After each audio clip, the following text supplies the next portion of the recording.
back over my life. I see the many things, many things. Great tune in the background. Kingzkid, Joe Metal, Wadom. I see you swinging along. That's how good it is. And let me tell you a little bit of my guest, and then we can get talking. My guest on App Close this morning, I'll call him Kingzkid for now. Yeah, his official website describes him as a Ghanaian gospel recording artist and songwriter. He's the first African gospel musician to win the Gospel Academy Awards Best International Act 2019 award. Kingzkid released his first album, Vindicated, in 2011 and Metamorphosis in 2014.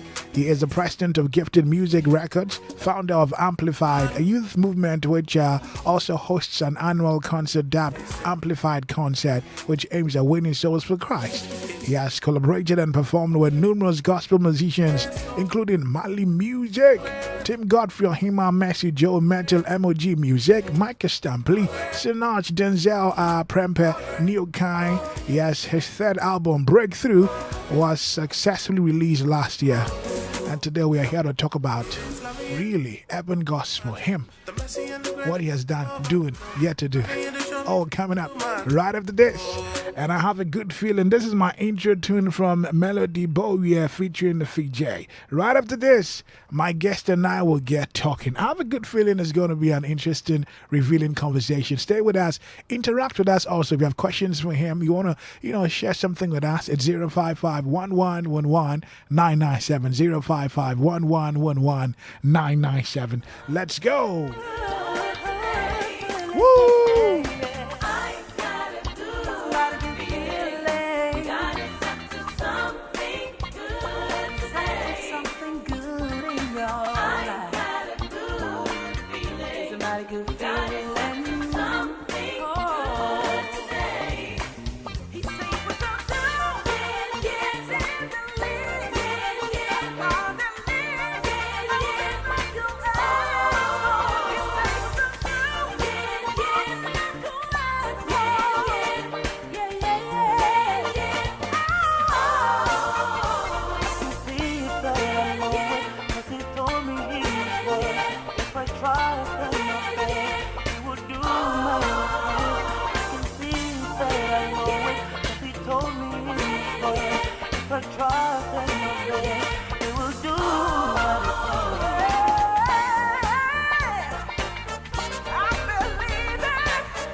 So you heard it loud and clear coming from, of course, Melody Bowyer. It's one of my favorite tunes. I think the whole concept of the song just gives me that feeling that it's going to be a good feeling. Welcome to Up Close here on Joy 99.7. Reason is Jesus. This is where your favorite gospel icons get up close and personal and tell us everything they must tell us about their lives.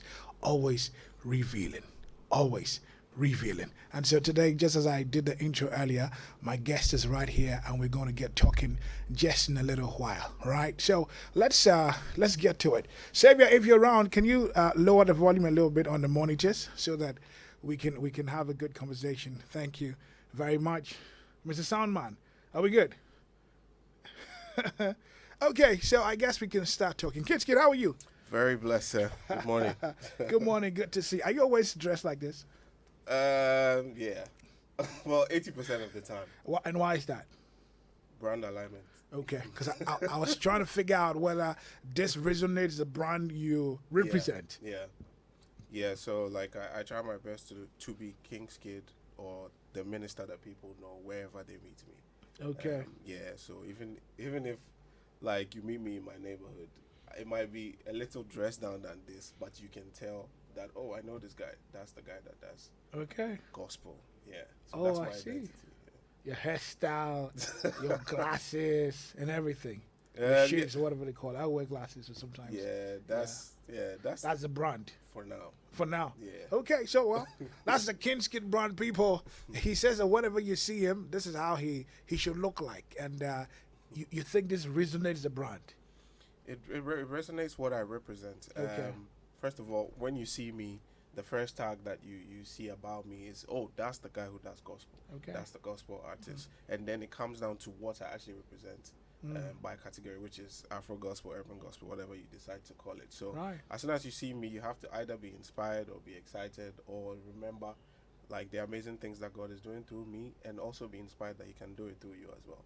So, Wow, yeah. I see. Well, congratulations, you are the first urban gospel artist to have on this platform and this program. So, yeah, you just set a record exactly. So, and we're honored that you could make time to join us. What's your Sunday morning like? Sunday morning, church, I usually go for second service, except I am leading worship, which I'm doing next week Sunday. I am one of the leaders of the youth choir. So when we have ministrations, I have to be there for first and second service, and but we have rehearsals every Sunday as well. So Sunday, I'm in church. After service, we have a rehearsal, and then maybe some lunch, some fufu or something. Okay, I see. I like the sound of you're in church. Yes. You're serving church. Yes, since childhood. Really? Yeah. What kind of church do you go to though? What kind of church?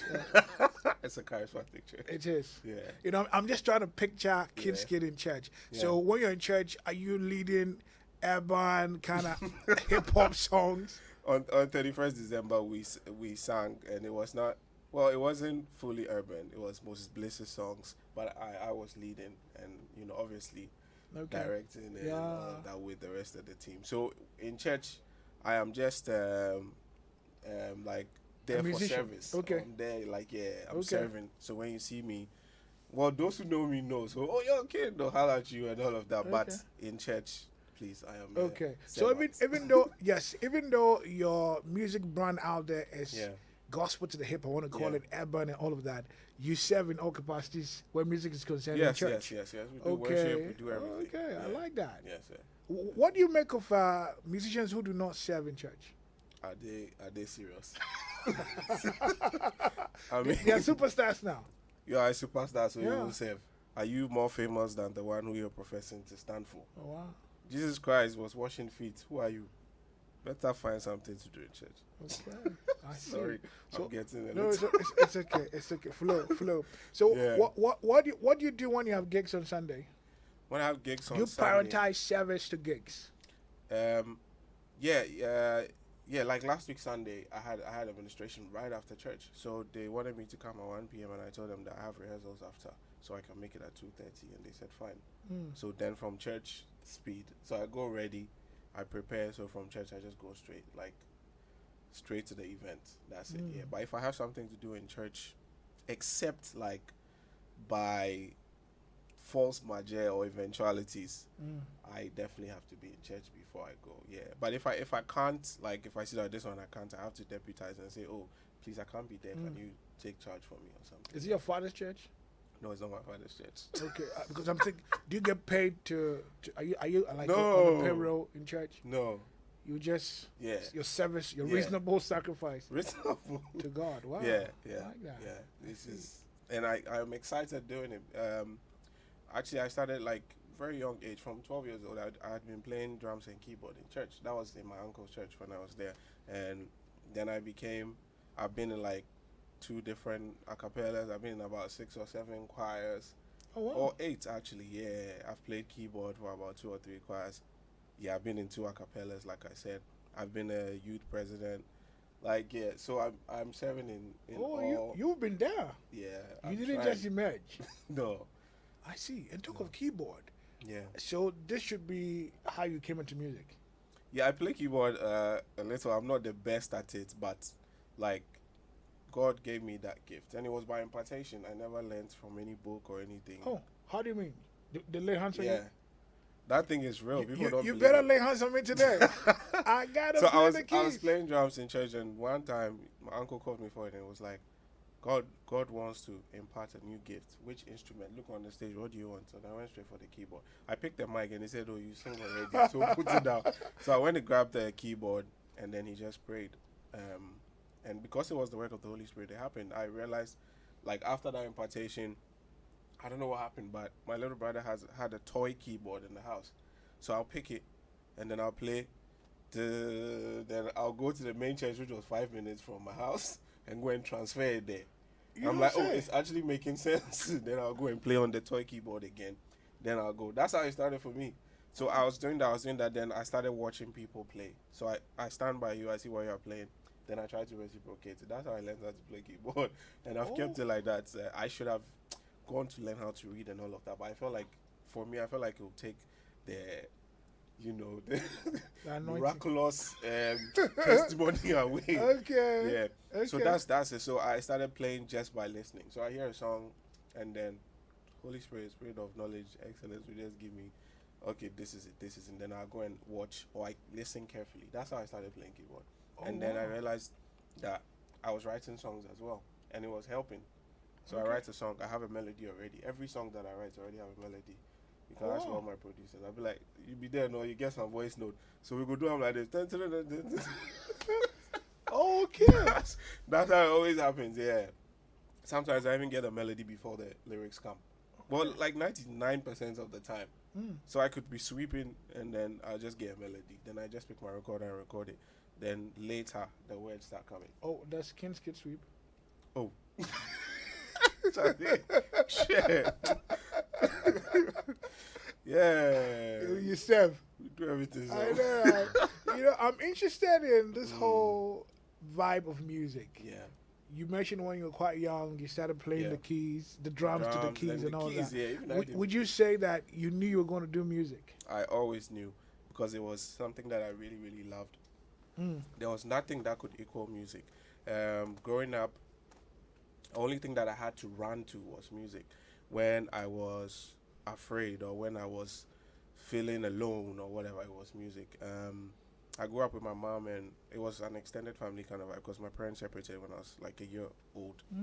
And I grew up there. But in school, I was very timid. I was always shy. I was always distant. I guess it's like the effects of how I grew up and all of that. But music was the only thing that always stood. I remember in class 6, when that was the earliest time I discovered that I had music. Because what I used to do was I arrange my friends, Wilfred, Christopher, whatever, and then I give them parts to sing. Then we'll be singing and all of that. I go to the library, the books that in the library, my friends are reading it. I'm singing the songs. I remember one vividly. So I pick the book. The story that I'm reading, I just get a melody and then I turn it into a song. Sing it. I should sing one of the songs like that. Oh, I just remember 2 lines. There was a story about an old woman, Mrs. Gray, who had a parrot named Percy. So I'm reading a book and I'm bored. I'm like, why are you people wasting your time? So I just turned into, I was like, Mrs. Gray was a woman who lived in a White House. She had a little parrot named Percy. The dum. I just created a melody. Oh, wow. And then I sang it to my friends, and then they went to read the book again. This is actually the book. It is. So that was it for me. Like, music, you can't separate me from music. I get you. But what you just sang sounded more urban, even then. Yeah, that's, one of my earliest songs I wrote when I was in junior high was, I used this melody. Da-da-da, da-da-da-da. I used to write a lot. I still write a lot, but it was strange then because before that, before the whole transition to gospel and everything, which was in JSS1, I was singing a lot of songs. So at break time, I don't know if some of my friends are listening, they always remind me of this. I'll be singing songs like Shaggy and things for them at break time. Oh, wow. And they didn't, by then, I wasn't really getting a lot of attention from people because I was very timid. If you met me then, you probably might not really like me then. Okay. So, break time, I just started singing some songs. And you see all the girls who got that in the voice. Then I'll be singing for them at break time. Before they leave, sometimes they don't even go because I'm singing. So that was when 2 of my friends, or 3, started calling me musician from that time. Wow. Lorinata and some other person, they were always like, hey, musician. musician. That's what they used to call me. I see. And then fast forward at the age of 12, prophet comes to church. Actually, you know this prophet. The first person that gave me this prophecy was Azigiza, Prophet Azigiza. Oh, He wow. came to my church when I was 12 years old. He didn't know me from anywhere, and he called me for it, and he said that, I see you on billboards. I see you on posters. Do you sing? And I said, yes, I do. And he said that I should take music seriously because God is going to do amazing things. Whoa. And then after that, like 12 other prophets come. When they come, they say, Pastor, this is your boy. His wealth is tied to his voice. I'm like, Then this person will come and say the same thing. This guy, 100 years of work will not equal to what God wants to do with him. I'm like, why are you people saying this? Because it doesn't look like it's going to happen. I don't think my parents will even allow what you people are saying. Yeah. But it was like that. I kept receiving prophecies. And then Central University, second year, I went for an all-night. By then, I was playing keyboard in church and everything. But I went for an all-night, and that was the day that I felt like purpose just hit me in the face. And I felt God saying that it was time. So I went home and I prayed to God. And I was like, if it's really time to do what you brought me here for, then help me. Then I recorded I Depend on You. And then I released Thank You, Papa. Without any proper... Yeah. Thank You, Papa. Goofy blasted it over like 2 million times on radio. I loved it. I loved it. Yeah. Oh, really? So that was the time that you had said, God, you know what? Use if me, this like, purpose... but what happened? Like, at the all-night, did you have some... I'm just trying to figure out... Yeah, I just felt... Yeah. I don't even think they were preaching about purpose, but I think I rededicated my life again to God, and I just felt like an embrace, like purpose embraced me, like, it's time. It's time. Like, it was gentle. Like, it's time. And I had been writing these kinds of songs for a long time. My uncles and stuff, they'll call you. I'll sing for them. They will not. They will not do anything else about it. Like, and then it ends there. So at a point, I was tired. Right before then, I was even writing R&B songs. Rewind again, 2019. I went for Stars of the Future. They turned me down, and I'm grateful because she said I was timid, but I felt like it was God saving me. Because if I say saving me, it sounds a little, but I wouldn't have been, I think I would have lost my way if that happened. Yeah, because it wasn't time. That's how I see it. And then eventually, like I said, after the all night, I had written R&B songs that I was performing at SRC and all of that, and the girls loved it, the boys loved it. All of the songs is wild. Sing me a line. No, I can't. We all know that you are changed and washed by the blood. So yeah, by then I was even dating this lady, and we had broken up, and then people were like, "The girl break your heart, no, you think gospel." So there are people from my school who still keep that story like, "Oh, this guy, don't be this guy way the girl don't have no gospel." For consolation. That always makes me laugh, man. Like, you people don't know the story. Really? This is something that was written. So whether by breakup or not, after like that whole period, months after, purpose just embraced me. Wow. And then I released a song. I didn't even have a plan. I was just being obedient and fulfilling purpose. Where's the girl though? Where is she? Give her a shout. Oh, she did. You know, Chelsea, you know who you are. Come on. I know, I got you. I know.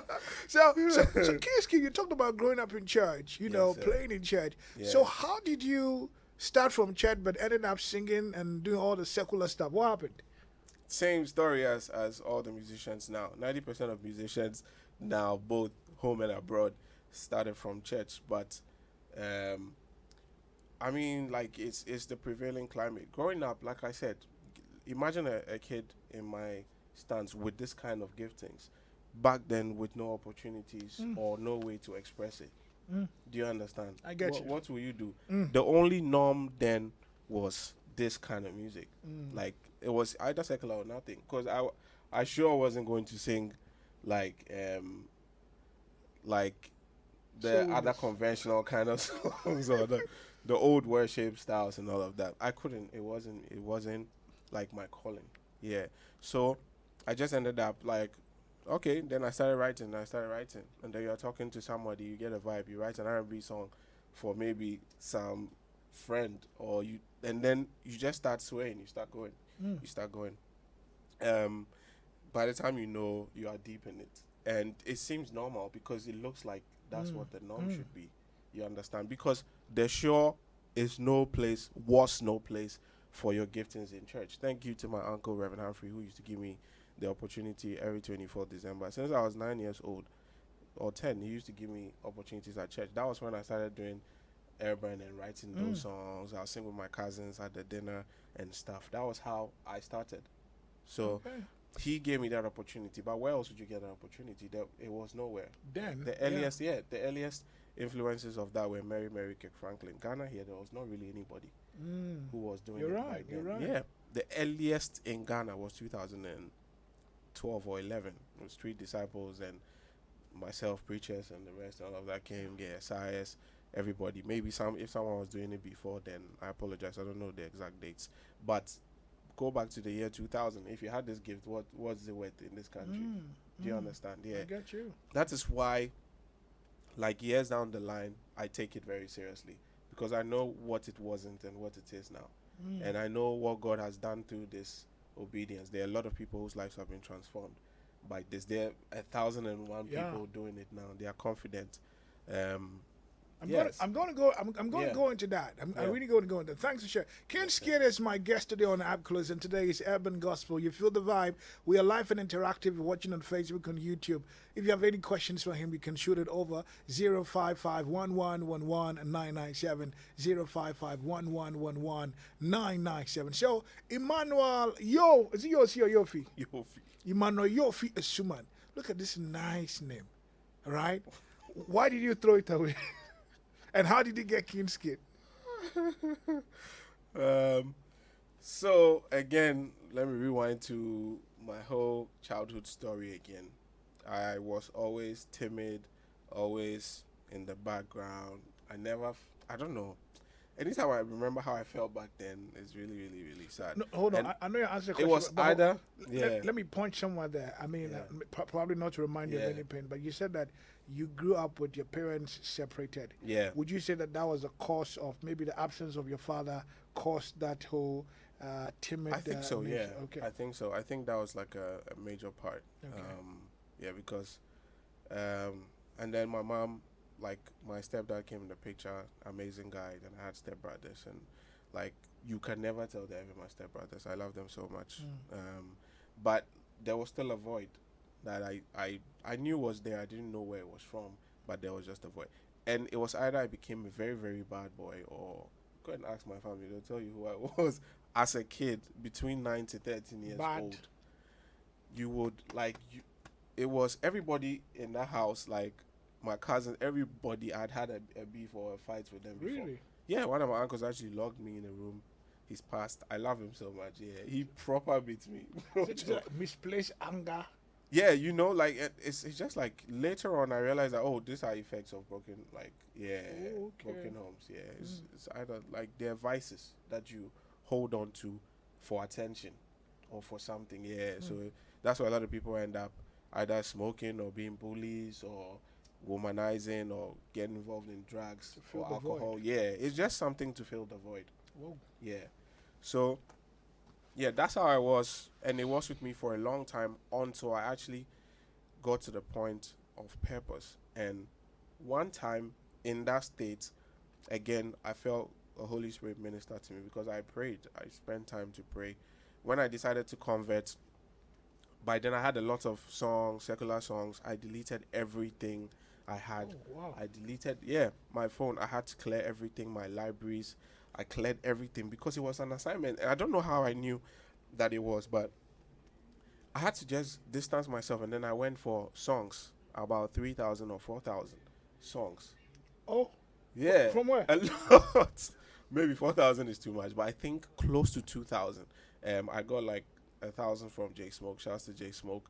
And then another 1,000 from somewhere else. And that was all I was listening. I listened to that thing so everybody in my hostel could listen. It was urban gospel and contemporary, from the States and all of that. Okay. All the albums. That's what I was listening to. You can't come around me and listen to secular music.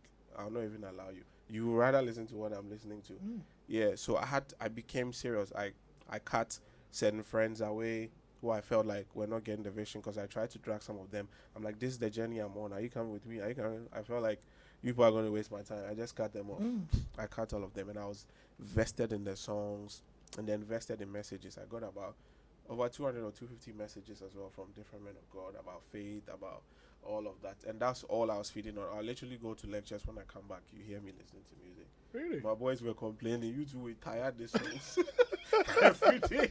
So I said, you play this right now, we all they sing this song. Yeah, but I know. I mean, that should be some bodacious move, man. Yeah, I was like, no, it's a do or Determined, die. right? Yeah. I like that. It's a do or die. So like I said, yeah, eventually Holy Spirit ministered to me and said that, yes, I know how you were born. I know the circumstances surrounding whatever. Your father is not around. People might call you this, but you are my son. You are the child of the King of Kings. You are a King's kid.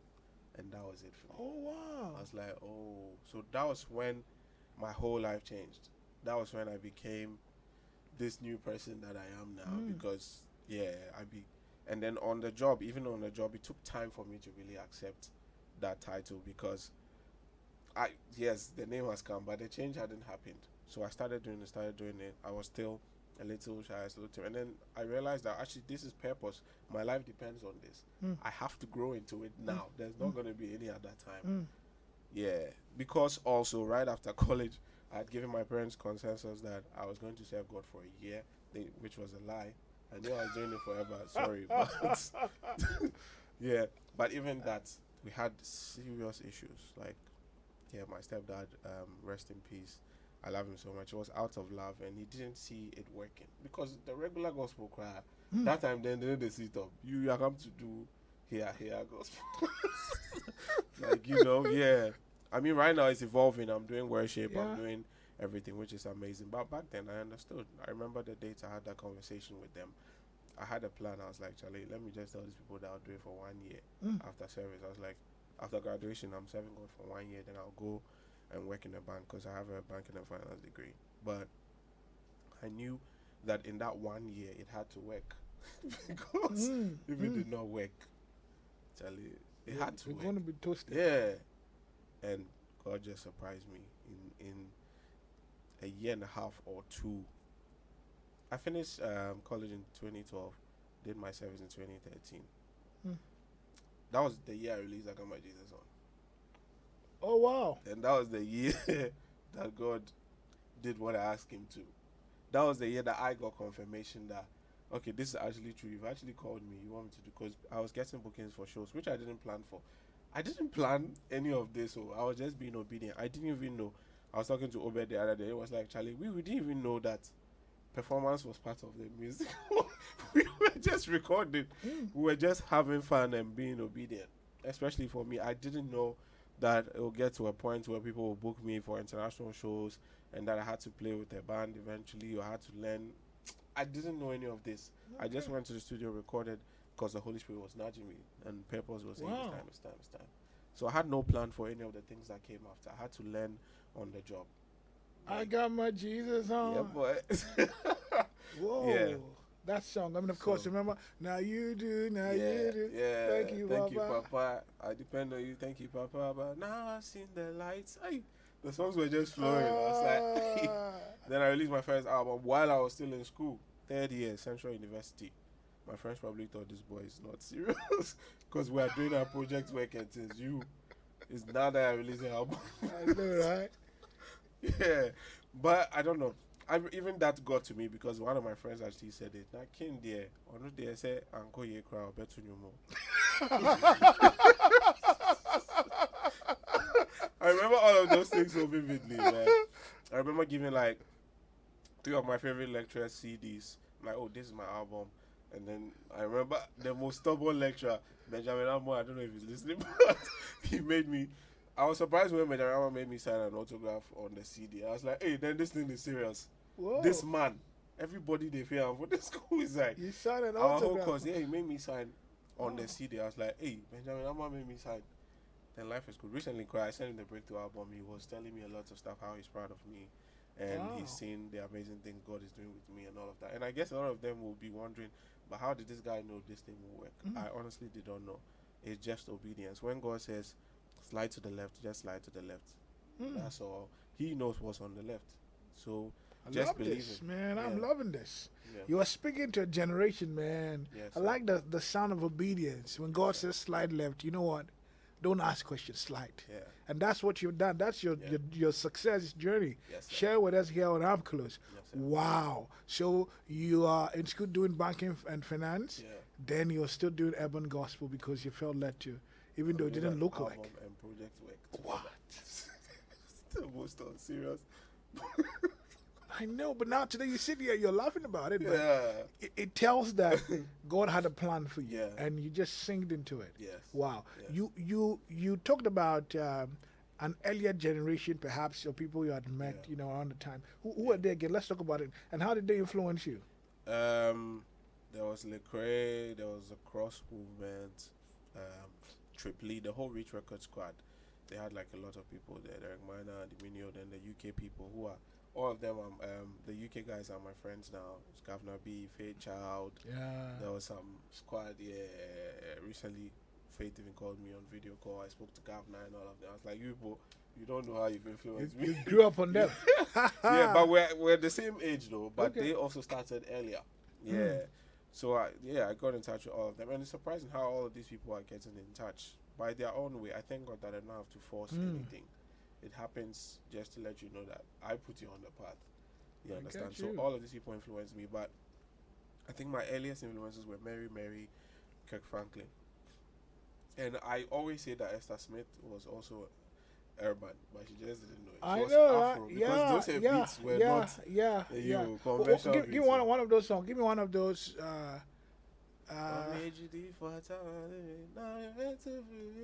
The beats, the the beats, beats. Morris the voice. I think Morris was ahead of his. Yeah, I mean, of Pastor course, Morris, yeah, I I know. recently saw that he's a pastor now. Yeah, he is Yeah. doing awesome, right? Yeah. Oh wow, I see. So Yeah. Esther Smith was in the mix. Yeah, she was. She was. I used to listen to everybody, actually. Commission Family, the whole squad. Like, so anytime I hear something different that's gospel, I'm quickly drawn to it. That was way before I started. I'm like, hey, okay, this is cool. I think it was just my spirit just getting excited about what God is about to do and saying that it's possible. It will happen. It is. Yeah. God will do it. Give me a Kirk Franklin rap. Right out there. Or Mary. I'm just trying to see which of the. Mary. Well, it wasn't. They weren't really rapping. Yeah. But there's the style of music. style, okay. Like shackles on my feet so I can dance. Like in the beat, like in everything, you can tell that. Yeah, the bass lines and everything was just different. I'm like, oh, there's something coming. How like, about Stomp? so wait, yeah, Doom. stuff. I see. Uncle Kirk is what I'll call him forever. I That know. man, no, he really influenced because he was the earliest evidence of what we're doing now. They called it holy pop back then. Yeah. That was the first time Yeah. it came out. It has suffered. Like, Do so you want a many genres. revolution? Ooh, ooh. Yeah. Oh my gosh, I see the journey, man. Yeah. And you've gone international. By God's grace. Like, how did it happen? Obedience once again. Like I said, you don't know how who will hear about you. I don't know if it makes sense, but that's how it comes to me right now. I guess like essentially it all comes down to obedience again. Like you just have to keep doing it. Consistency. It doesn't matter what's happening. Just be consistent. You might not even have money for promo and some stuff sometimes, but you have to I was be going to come to consistent. that. You have to be consistent because, I mean, relevance comes from God. That's the truth. Promotion also comes from Him. I just released a breakthrough album, which was like last year, December. No, actually November. And before then, I realized myself that I hadn't released an album for 7 years, but I was still relevant. I don't know how, but God did it. Yeah, I was on big shows, big billboards, Harvest Praise, this, that, all the shows. I even traveled to do shows and all of that. And I wasn't releasing albums. My last album was Metamorphosis, which was 2014. Do you understand? So yeah, I could. That's what I keep telling people to rely on obedience and grace because it does things for you that your money can't do. And most times when you say people think you're trying to keep them down, somebody even told me that you don't have the money to do what we are doing, so keep quiet. We'll still do it. I was like, okay, we are still here. We are still on the journey. Maybe you learn it the hard way. I'm trying to save you from making the mistakes that I know certain people have made. But you want to do it your own way. It's fine. There's nothing wrong with you having money and doing promo. There's nothing wrong with it at all. Let me clarify on that here. That's never what I meant. But what I meant was that you have to be grounded on the foundations, the prayer, the fasting, the trusting God. How will you learn trust in God if everything is paid for? I mean, you paid for everything like your whole life. So how will you learn to trust God? Okay, God said I'll take you from A to B. You're already in your head like, oh yeah, I guess I'm this thing for my accounts inside. That will take me from A to B. That's not what he meant. He said he'll take you from A to B. So you also have to be obedient, do the thing that he has assigned you to, and just watch him. Watch him to do it. Trust him. Like, because I have learned a lot on this journey. There's been a lot of ups and downs. Tell me some. Tell me some of the downs. The downs. 2018, I was, because I left home in 2014, right? Yeah, I think. I'd been living on my own for a long time, and then 2018, I went to Nairobi. I had a concert, the Amplify concert, and I came back, and then everything went south. And then let me just fast forward. I had to sleep in my car for like 2 days. Yeah. When you say everything went south. Yeah. I meant south. Pasca. Proper. Really? Yeah, but I was still showing up for everything though, so nobody could slept in your car? Yeah, I went to park at International Students Hostel, and I slept there for 2 days. So I just moved the car in the morning, and I'll come back. Why didn't you call me? What? That's what everybody would say. I got you. I know. But I actually called some people, and that's the thing. Sometimes I feel like maybe sometimes it is the price that you also have to pay, because the people who I thought really, really had me in that period, when I called them or they couldn't do anything for me. Friends who had helped out and everything, they just, I won't say turned their back, but I feel like there was more to it than that. Like, yeah. So after that, I think that was the awakening for me. That's what has brought me here, because maybe I'd also gotten too comfortable. That's how I see. Like, I gotten used to, oh yeah, this, that. God had brought people who were helping. Like, yeah, like since I started from 2013 till about 2018, everything was sponsored. My traveling was sponsored. Oh wow! Someone even bought me a car. Oh wow! Yeah, and then you're blessed. I've done this job for like 16. Nobody has bought me a car before. You started singing. When God said, I must sing now. Then, yeah. Even moving out, when God confirmed it, someone came and helped me to move out and everything. Then 2018, I felt like God was like, okay, you're being too pampered. It's like Moses. Moses grew up in the palace, and then eventually, Charlie, he had to go and face the fire live.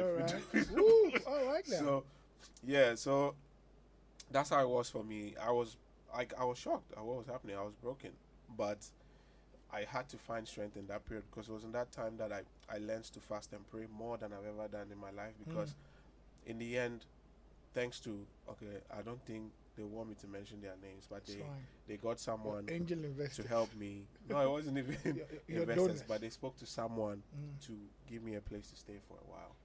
Yeah, and I couldn't go home also because I was going to ask you that. Yeah. I mean, hey, the prodigal son go, mommy, I'm back. I left. Yeah, but that's the thing. He was a prodigal son. I was not a prodigal son. I was fulfilling purpose. Okay. There's a difference. Do you understand? I feel you. Aha. So I was fulfilling purpose. So I had to do it the hard way. Do you get it? Yeah. So I used to, I'll go home, go and eat, or do this and that. But I never told them. No. But eventually I told my mom about it, and she understood, because I had a little riff with my stepdad. That's why, like, yeah. So he was saying that everything I'm doing wasn't going to work initially. He said it was a waste of time and all of that. And he didn't understand it, but it was out of a place of love. I will never disrespect him. He didn't see it working. You understand? He didn't know that years down the line I'll be on billboards and all of these things. Oh, he didn't live to see all of that. Well, he saw a little of it last year, because last year, lockdown, I went home. No, 2020 lockdown. I went home and we reconnected. That was the most beautiful time. Oh, and praise I had God. a dream actually that he was asking me, "Oh, you can come and do lockdown here." He asked me, "Oh, you can come. Let's go and get food or whatever." And then lockdown just hits because I was doing a high school tour then. So I was at home one day and it was like, "Oh, Kofani Amanaba," and we reconnected. I stayed for 2 months. In that 2 months, there was no talk of go and look for a job. There was no fights, no argument. I mean, we bonded proper. We danced, family time together. I didn't know that 4 months down the line he was going to pass. Oh. Yeah. So Goes out to that's you. the thing about obedience and God directing you in everything that I'm talking about. Because every time I think about it, I'm like, what if I was filled with pride and I was like, I won't go home That this one, month. pride, Yeah. I said, oh, I won't go for lockdown issue. But I had a dream before it. That's why God really, really speaks to me. I see visions and stuff sometimes. And that was what helped me because I would have missed the opportunity to reconnect with him and let him know that I really appreciate him and everything. Yeah. And we had the best of time. So when I heard that he had passed, that really, really broke me as well. I know. Yeah. But thank God for reconciling with yeah, him. that you was know, really, amazing. that makes a whole lot of sense. Yeah. Now, you are in the urban gospel space. I mean, Yes, you are sir. seen as one of the pioneers, so to say. You're doing awesome. You're all over the place. The last time I saw you with Limo Blaze, like, you know, hey, check out this guy. Man, he's going places, you know. Where do you think urban gospel is taking you? Urban gospel. Urban gospel is God's movement. Well, actually, we call it urban gospel here, but the new name for it is Afro gospel. People go boss say, I come change that again.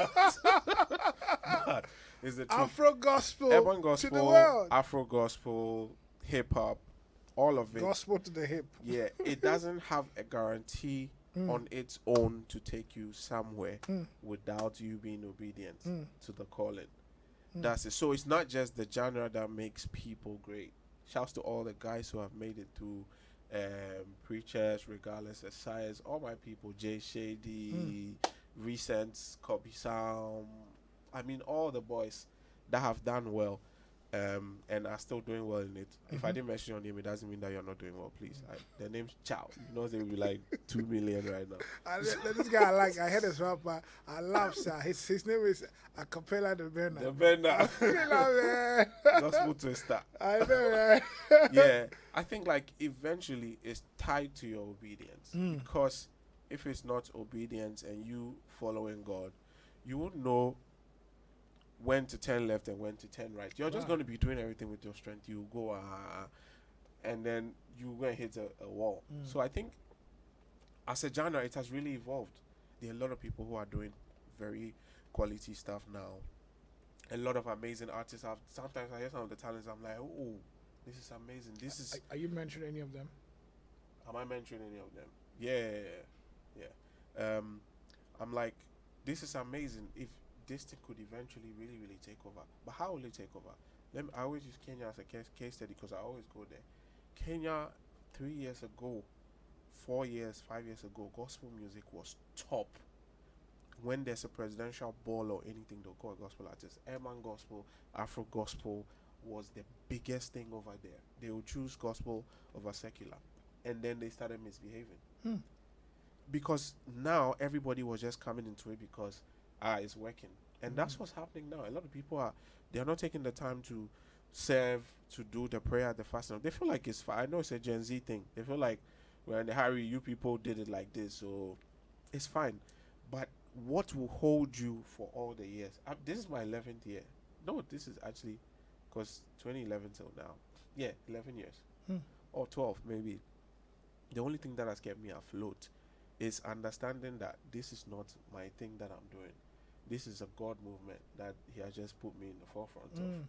So I'm just obedient. Somebody asked me a question 2014 and I always remember it because it actually was 7 years before I released an album. It was like, so if God tells you not to release anything on an album for 5 years, can you do it? By then I was like, how? I'm creative. I always have to put something out. But later I realized that I actually did it, and my source of relevance was not. I see. Yeah, it was from. Wasn't God. taken away. You were still there. Yeah, I see. God put you there, so you stay there. It's simple. Share one testimony with me. Tell me something that God used your urban gospel to do in the life of somebody. Well, first of all, the urban gospel artists themselves, over 50 to 100 people have walked to me and said, I started going to church and converted because of you. Oh, wow. Yeah. Over. And thank God also for, I started doing high school tours very early since 2013.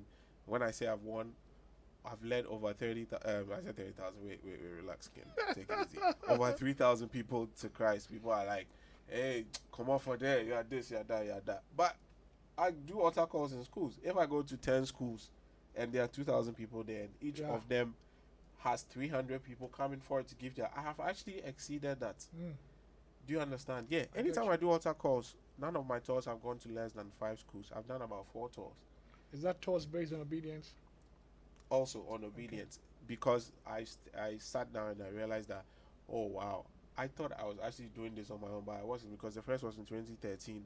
I tried to do it the next year. Tried. It didn't work. 2016, I did the next one. I tried to do another one. It didn't work. 2019, I did. Then 2020, I felt like I should do it. Recently, something funny happened. My neighbor, a few days ago, I was home, and then my neighbor came to knock my door. Actually, I think it's my neighbor's wife. Her friend had come over, her best friend, and they knocked my door. I was like, I didn't know. And she was like, please, she's your big fan. She wants to say something about you. And then the person who she's introducing was snitching her rather that, please, has she told you her story? I said, what story? And then she said, please, in 2000 and something, I don't remember the dates, you were at our camp, Red Church camp, and you called 5 people for it to come for it to sing. And for you to give them a CD. She was one of the first people who came. She could not even sing. She was shaking, but you still gave her a CD. And I was like, wow, this is a married woman with 2 kids. Neighbor, boy. How? Like, in my head, I'm like, wow. So, like, that was like also an awakening. I was like, hey, this is the impact that God has made with my life over the years. Because it means I've impacted lives for over 10 years. Like, there are different people who have walked to me. This is just one of the testimonies who have said that it be you make us start go church, or it be you make us start listening gospel. Wow. It's because of your CD that I changed. It's this, is that, and that is always mind blowing. Can I ask you a question? Maybe a little, but I'll still punch it anyways. I'm just thinking, because of how your music relates to the youth. Lately there's been this talk about this whole LGBTQ plus. Do you think it's about time we did a song to share your view on it? If I felt led to, I will do it. What will be your view, though? What will be my view? Yeah. On LGBTQ plus. What's your take on this whole conversation? Well, you're asking me, and I am Christian, so obviously my stance on it is known. Do I believe that they are children of God? Yes, I do. I believe that God made all of them, but I feel like they all have to find their way back to Him. And there are people who God will use to do that work. If He leads me to do it, I will do it. Like 2 years ago, on my tours in the single schools, God led me to pray about that. So I prayed not a hate prayer, but a prayer of love. Like, if you know this, that, stand up. Some people stood up actually. And later, other schools, I was like, okay, let's just pray about this and pray against this as well. For our brothers and our sisters, essentially, which they are, some of them are struggling. Some of them didn't know how they entered all of that. Some of them genuinely want to come out of it. So we're praying that the enemy will not have absolute control over their lives and their souls and determine what they do with it anymore. Right. So we prayed about it and against it. And for people. Thank you. Yeah. So I have a message here. It's a little political, but I'll still ask you anyways because it's from somebody. It says, Reverend Fifi, the gentleman before you, I just like him. He's very vocal, man. Please ask him about E-Levy issue. I bought you flip from Keta. Which one be this one to Keta? Yeah. E-Levy no day part of my ministry. I know, right? Yeah. Okay, good morning, Vivi. I'm really enjoying your interview with Kingzkid. Really agree with him with his oops. Okay, I'm sorry. I agree with him with his emphasis on obedience, it is extremely important if you really want to serve God and serve Him very well. Wish him all the best. Kofi Edukisiedo, I see you. Hey, from Guinea-Bissau. Wow. Thank you for connecting. Please, since he's a church person, I'm inviting him to church.